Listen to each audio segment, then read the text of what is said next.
téléspectateurs yu Leral TV ak Leral point net ñoo ngi leen di nuyu am mbégte tey ànd ak yéen ci seen émission Leral jàppalante tey nag ñu ci dalal Alioune Badara Kébé nekk ancien international Alioune Badara dama lay nuyu bàyyi la itam nga nuyu téléspectateurs yu Leral TV.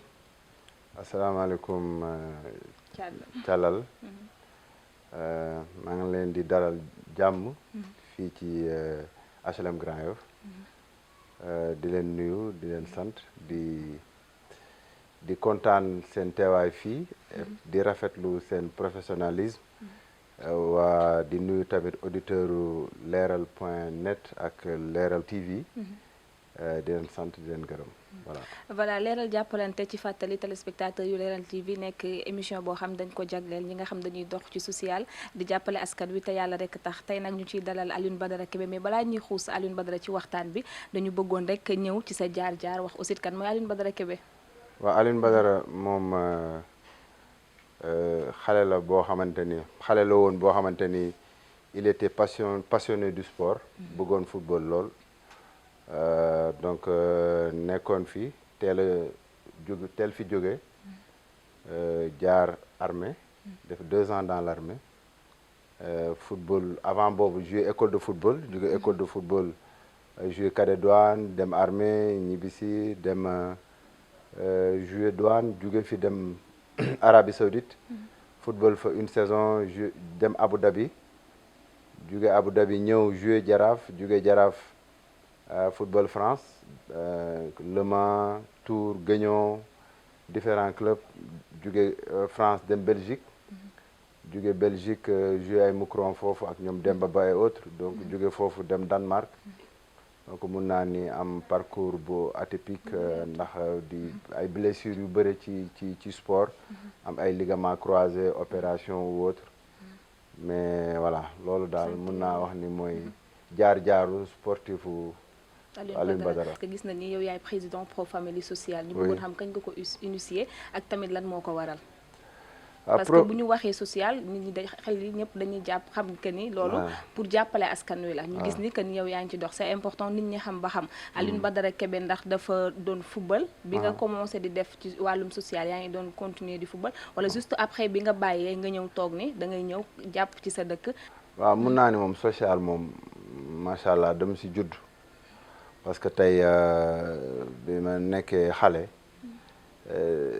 maanaam lu ma am rek dama ko doon bokk ak doomu aadama yi sama yaay sax mun naa ni dama ko doon seetlu moom bi ñu nekkee xale suñu amee gan su ko mère bi su joxee xaalis damay xam ni am na xaalis mais bu gan bi di ñibbi mu dugg ci néegam rek génn ay yére rek lem ak yooyu ma xam ni tey mère bi yorul xaalis moo tax da koy mais il faut mu jox ko dara donc mun naa ni daan naa bàyyi ba mu liggéey ma jël ceeb ak dëwlin ak yooyu sàcc génn di ko maye wala bu demee liggéey ma nit ñi ñëw fii di root fii la nit ñi daan ñëw di root ndox et autres donc mun naa ni loolu moom xëy na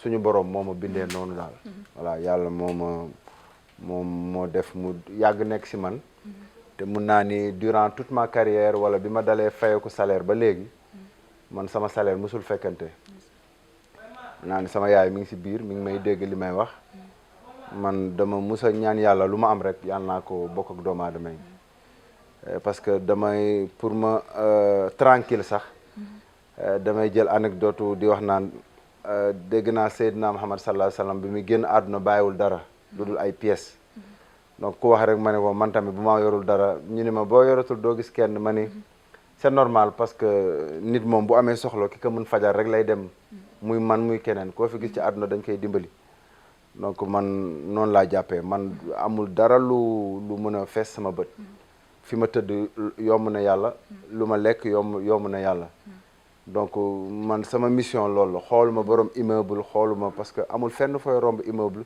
ñu ne sa waaye moom lii waaw pour man sama jaamu yàlla wala lépp lu ma am rek naa ko bokk ak doomu aadama yi suba yàlla la waaw man loolu. waaw Alioune Badara am na solo mais ñu ci bari ñu ngi dox ci social fii ci Sénégal parce que dañ ci bëgg dara. est-ce que mënuñu jàpp loolu wala mën nañ jàpp nga ne Alioune Badara leen tax ko jot du jàppale askan wi te yàlla tax parce que Sénégal def fi social dafa jafe. waaw xam nga tey booy def pour nit rek yaa ngi xaar fayu nit waaw parce que ki ngay dimbali te xamoo ko mooy loolu mooy def te yàlla tax waaw parce que man xooluma nit ki mu fay ma wala ëllëg ma am reconnaissance su nit ki parce que tey mun naa ni France ba ma nekkoon di football rek ñama fa hébergé woon am na ñoo xam du ñu ay sénégalais ba am na koo xam malien la ñëw na fi matul 6 mois ñëw seet si ma bi ma mujjee dem Danemark kooku bi ma koy hébergé maanaam moom ci mbedd laa ko fekk ñu football ba pare ma jël ko dugal ko sama kër sama yoon bu mujj bi ma demee Danemark bi ma demee France moo ma jëndal billet d'avion bi ma yóbbu Danemark bi ma ñëwee foofu moo ma teeru aéroport ak otoom yóbbu ma hôtel fayal ma hôtel ba ñëw na vacances Sénégal seet si ma te kooku ba ma koy dimbali c'était vers les années 2009 donc man je me dis que ni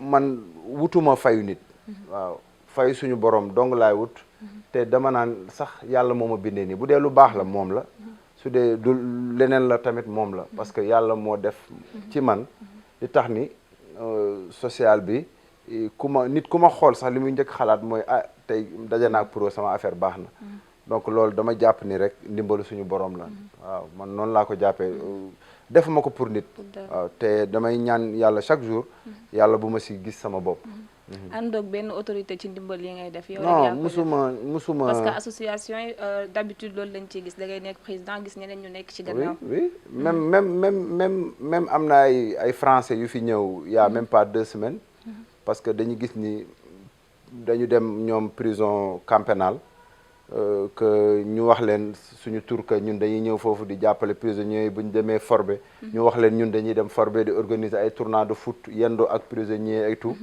ñoom tubaab bi mu ñëwee daf ma laaj ñan ñoo nekk suñu gannaaw ONG la wala nan la ma ne ko non ñun fii siège social la chaque jour dañ fiy ñëw di dimbale nit ñi te yàlla tax mu ni moom yàgg na si lii ci lay liggéey ci lay tedd mais mosu ko gis ñun xam nañ ni li ñuy def nit ñi duñ ko def waaye tey jii ñun dañ koy delloo suñu borom ndax yàlla la waaw te suñu ay waajur sama waajur bi ma jur nangul na ma loolu ndax xam na ni yàlla moo ma bindee nii waaw suñu borom mën na ma xiir ci leneen mais tey boo gisee ku dëng sax maanaam seen waajur yi dañ may woo pour mën ma jàppale leen pour mu jubbantiku donc loolu noonu ñi génn prison ak ñiy def naka sudul noonu ba mun naa ni lu bare sax su si police mënul dara dañ may woo ci xale yi pour ma jàppale leen si te xale yi mënu ma leen ëpp ma leen doole waaye dama jàpp ni rek maanaam mission la boo xam suñu borom la waaw mbiru yàlla nag moom dañ koy bàyyi ak suñu borom mais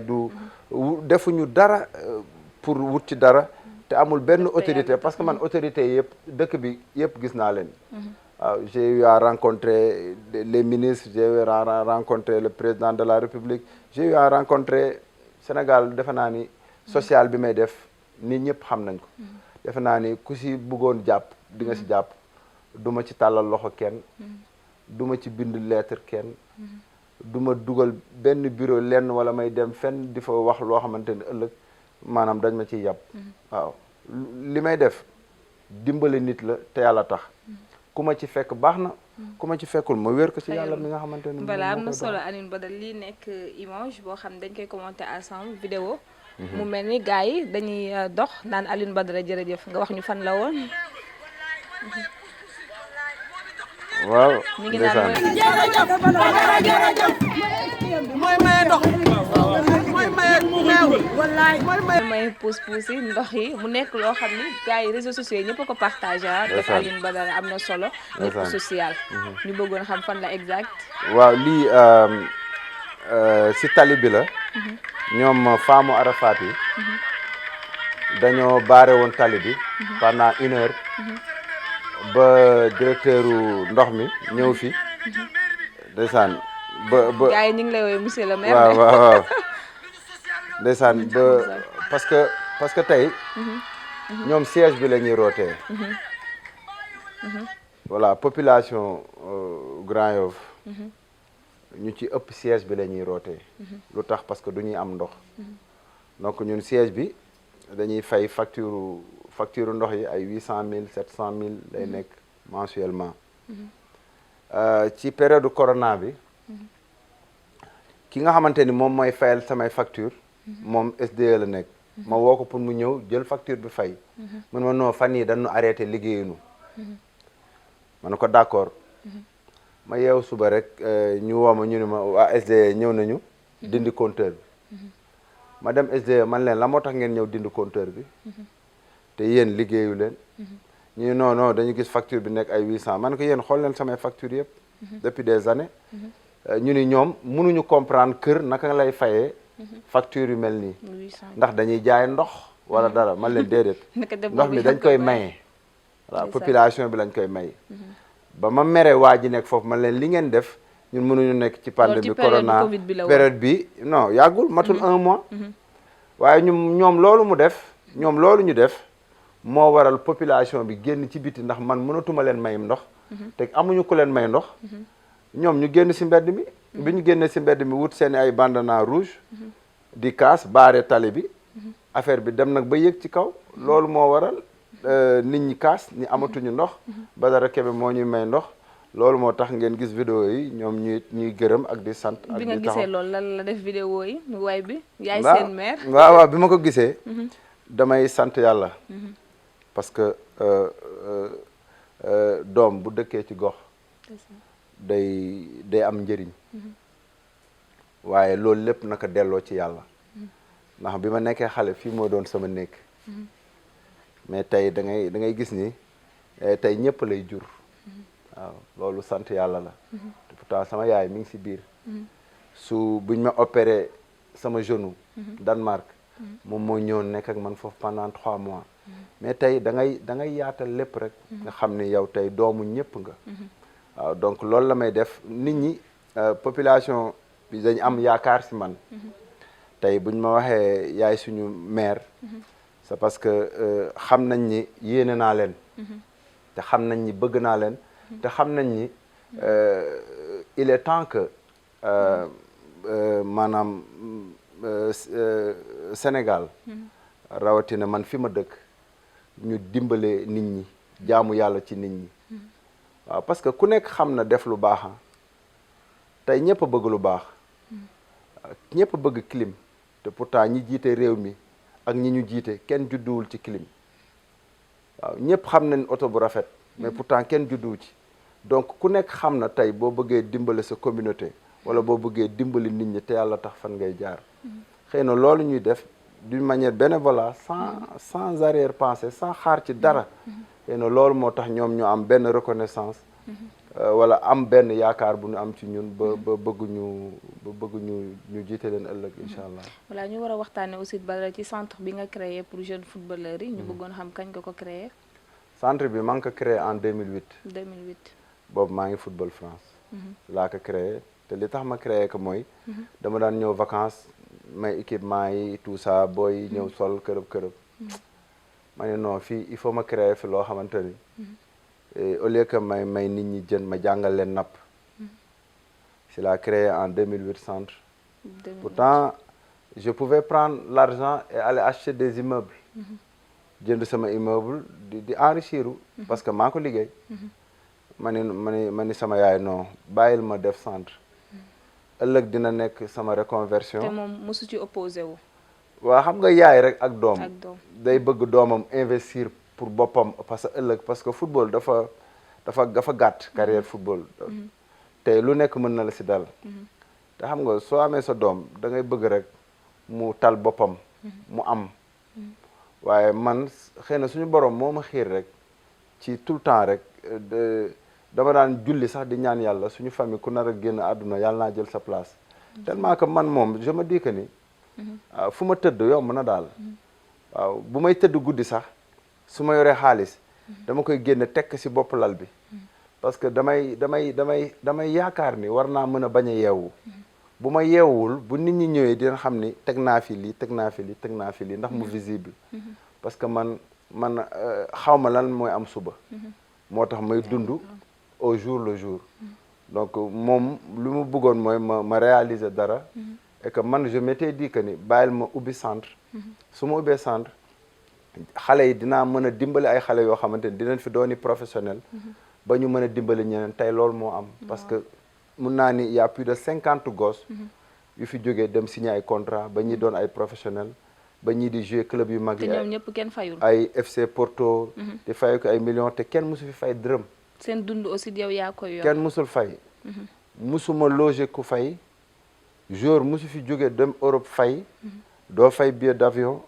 te kenn musul dem Europe ba fa nga dëkk dañ la koy wutal. dañ la teg ci condition yëpp. ba nga mën a signer contrat. wala nga def sa test su baaxul nga ñibbisi. voilà mais fii musul parce que dama jàppoon ni man sama yaay pour sama carrière réussir elle était prête pour jaay léppam. jaay takkaayam jaay lépp pour doomam réussir. voilà donc bi sama sœur di am bac dafa doon jël kayitu këram dem garanti ko à la banque. pour ñu abal ko xaalis pour màgget mën a dem eggali jàngam. lu dëgg. parce que sama mag bi gaañu loolu moo doon mbébétam. loolu la bëggoon def. donc tey waajur woo fi laaj xaalis da koy lijjanti. te tey nit ñi toll nañ ci yóbbuwaate ay millions. moo tax musuma accepter loolu. parce que lu ma si mën a am rek fii laa koy bàyyi. moo tax may yóbbu ñi ma mus a yóbbu yëpp gratuitement lañ leen yóbbu. Sénégal parfois dañuy gis ni fii que ni da ngay jàppale nit ki mais ñu ci bari dañ naan jàppale nit jaru ko parce que da ngay jàppale nit ki ba pare ëllëg du la ko fay. est-ce que parfois doo toog que ni yaa ngi def ci nit ñi mais mën nañ am dara tey fa ëllëg fàtte. 90% xale yi ma jàppale ñu demagum. 90%. kenn reconnaissant aussi. am na ñoo xam bu ñu ñëwee vacances duñ ma seet si. am na ñoo xam duñ ma tudd. am na ñoo xam dañuy ñëw takk jabar jënd kër def lu leen neex te du ma leen gis. mais taxul nga bàyyi tamit. ñoom taxuñu may def. semaine passée rek am na xale bu ma ci def lu ma metti te bi ma ko yóbbee France ak léegi matagul 4 mois. am na ñoo xamante ni tey xamatuma ci li ñu nekk munoo leen wàññi. am na ñoo xam maa ngi leen yor dëkkal leen maanaam signé wu ma ak ñoom benn papier. amul lenn lu ñu liyee lu dul contrat moral. te defuma pour ñoom yàlla moo tax may def. kii taxaw nii nigérien la. bi muy ñëw fii xaw ma ko def na fi at ak lu topp si mbedd mi lañ ko fekk. amul fu mu dëkk mbedd mi nga ko jëlee. tey boo ko gisee nii li mu sol da ngay xam ne kii mi ngi si condition yu baax. xaw ma papaam xaw ma yaayam xaw ma fu mu dëkk xaw ma fan la bokk. mais yaa ngi dégganteeg ñoom léegi. moom am na téléphone. mi ngi dégganteeg ay parents musuma jot papaam musuma jot yaayam xaw ma fan la dëkk ci Nigéria. yoruma lu dul këyitam te mi ngi dëkk ci man bientôt at ak lu topp. xam nga kii maanaam loolu xam nga loolu. doy na waar. loolu xam nga jaamu yàlla la. voilà am na ay Guinéen am na ñeneen ak ñeneen ñoo xamante ni tey sama yaa ngi may dégg fii lañ dëkkoon ci kër gi. nekk caatu kër gi. boobu maa ngi football Europe. chaque mois ma leen di yónnee ñoom li ñuy di leen yónnee seen argent de poche rek kooku 100 euros la woon par mois. nekk caatu kër gi. bi ma nekkee xale. dëkk naa ak Pël Fuuta fii si néeg bi. sama yaay yor ko mu nekk doomam. te kooku dara boolewuñu lu dama daan football yi. muy ñëw terrain di ma seetaan nijaayam mer dàq ko ci boutique bi. ñu ni ma sa fans bi de jaaykatu boutique bi dàq nañ ko ma wëri ko ba gis ko boobu xale laa aw ma dara. ma wax ko sama yaay ni ko yaay sarax ma rek ñu bokk néeg ma indi ko fi mu dëkk fii ak man ci kër gi. ba nu mu fi jógee dem à l'étranger.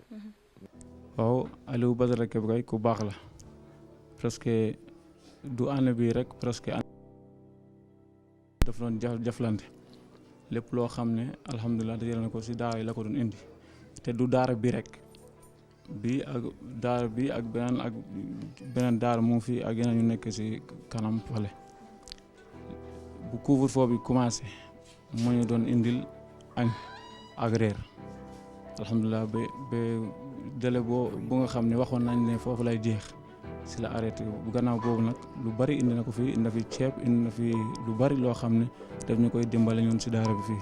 loolu moom lu am la presque ñun sax ñu bari sax si koñ bi même surtout daara yi sax mun nañ ko seede parce que lu bari def na ko si koñ am na ñu bari fii si koñ bi dimbale na leen du daara kese.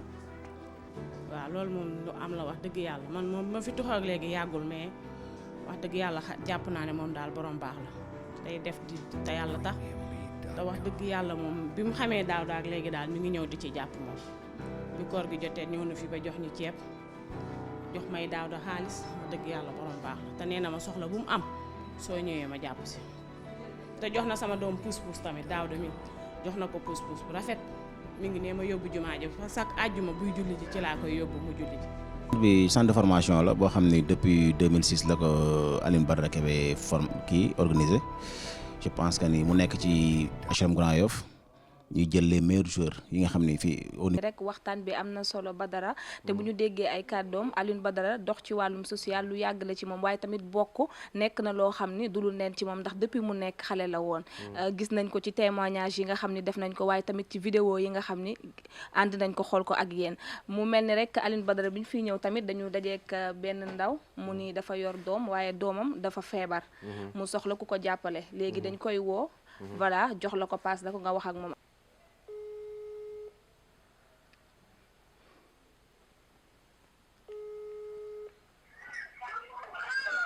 maaleykum salaam yaa booy ñoo ngi lay ziar.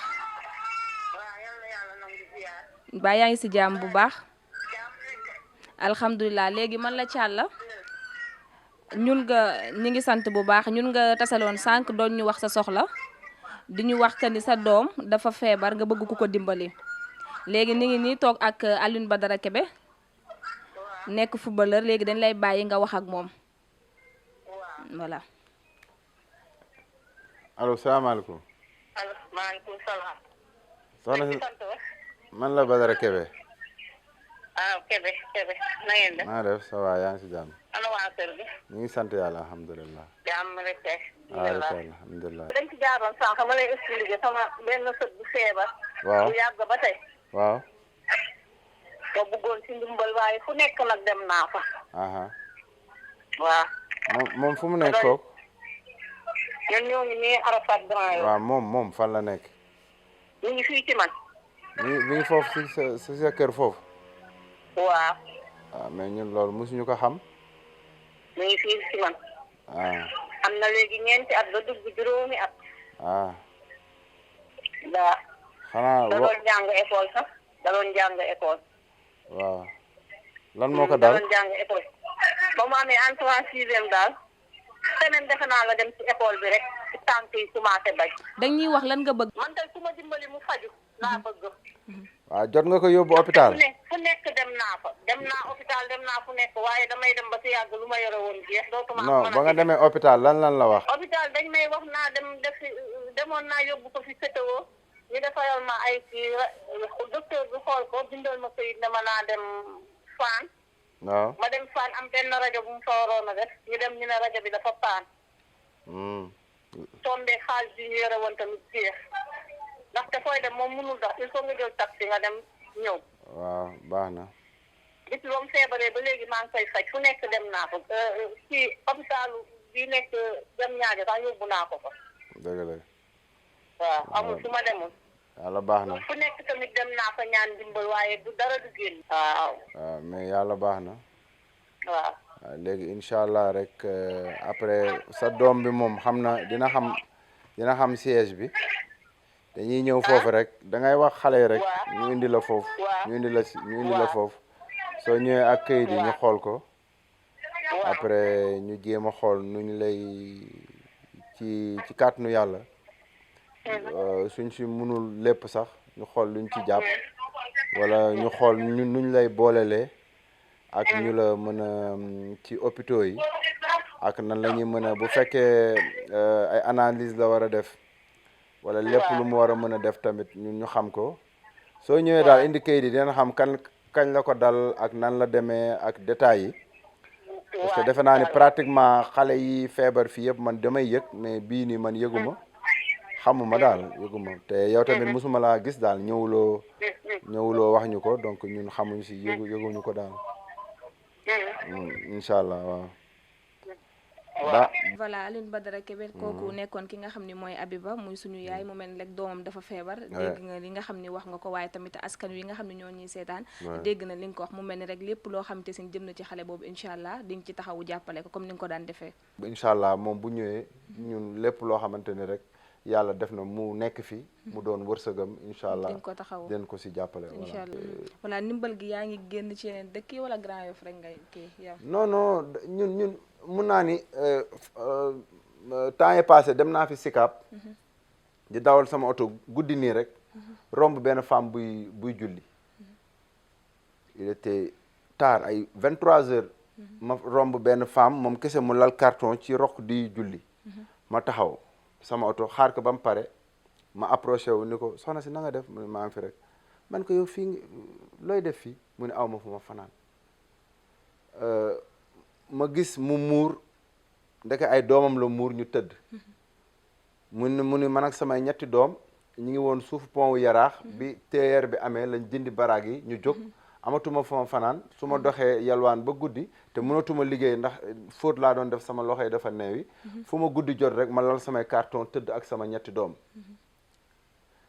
maanaam femme boobu imaginez heure boobu mi ngi julli di jaamu suñu borom te man yàlla jox ma néeg bu ma fanaan kooku mu bàyyi ko ci mbedd te xëy na ñun maanaam duñ ko sax jaamu maanaam affaire boobu daf ma frappé ba maanaam munu moon dugg sama kër bi may dugg sama kër dama ni yàlla lan moo tax nga jox ma man fu ma tëdd kii nga je pense que man personnellement loolu moo ma orienté guddi gu le lendemain ba ma wut mën naa ni mbeddu Ndakaaru Njaay yëpp képp fu ma romb ngay fanaan si mbedd jox naa la matelas jox naa la mer gàddu jox naa la drap jox naa la enveloppe parce que mënuma imaginer ni 20e siècle 21e siècle Sénégal digg Ndakaaru Njaay pays de la teranga ñun borom doole yi nekk fi milliardaires yi nekk fi ñu ngi romb ay nit ñoo xam ñi ngi fanaan ci mbedd te kenn du leen jàppale donc mun naa ni affaire bi amul Grand Yoff rek fépp fu ñu gis ni waaw social bi mënul yam Grand Yoff rek voilà Alioune Badara waxtaan bi am na solo ñu amoon mbégte ak contentement loolu dalal la tey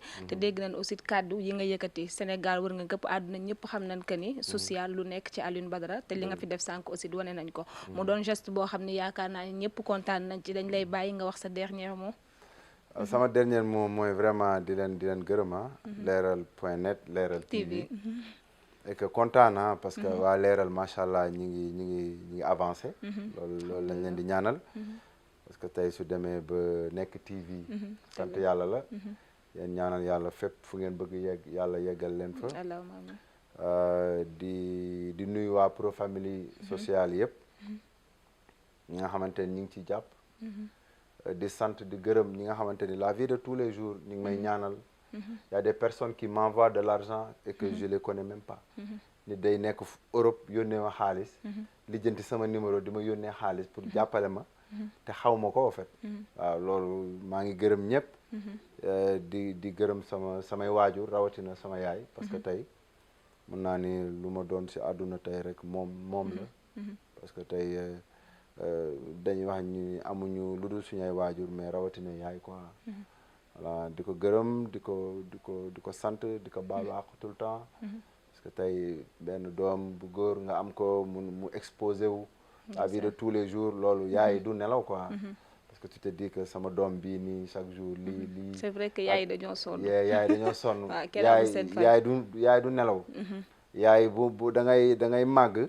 sa yaay war a noppalu ndax sama doom màgg na mais foofu lay gënee sonn parce que tout le temps mi ngi xalaat sama doom mi ngi ci mbedd mi voilà mi ngi exposé wu ak li xew ci àdduna bi yëpp ñu koy gis donc xanaa di ko jégalu di gërëm di sant Serigne Touba Mbacké waa këram Serigne Fallou sama Serigne Serigne Abdou Karim mi nga xamante ni mooy sama wasila di nuyu Sénégal di ñaanal ñëpp di wax nañu gën a dimbalante te yàlla tax nañu gën a am tolérance nañu gën a jàppalante yàlla tax nañ jaamu yàlla ci nit ñi kilifa yi nga xamante ni ñoom la yàlla dénk réew mi muy suñu kilifa yi nga xamante ni zahirement ñoo yor réew mi ñu gën a am plus de tolérance te xam ne bu ñu génnee àdduna yàlla dina leen laaj naka ngeen yoree njaboot giñ leen dénkoon loolu rek laa amoon lu may wax merci jërëjëf Badara ñu lay remercier encore une fois ci disponibilité di leen remercier également yéen ñi ñu taamu safoo di ñu suivre ci Leral TV ak Leral.net waa di leen jox dig daje ba beneen lii mooy Leral jàppalante non seulement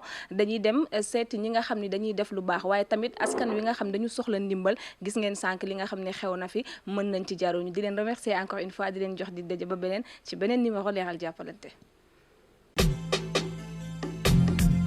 Enfin prendre le temps de lire et de s'informer véritablement. Détente, loisirs, l'actualité. Ay xibaar yu wóor ak ay journalistes yu xarañ. Aimez l'actualité avec les plus belles signatures du Sénégal. Ay reportages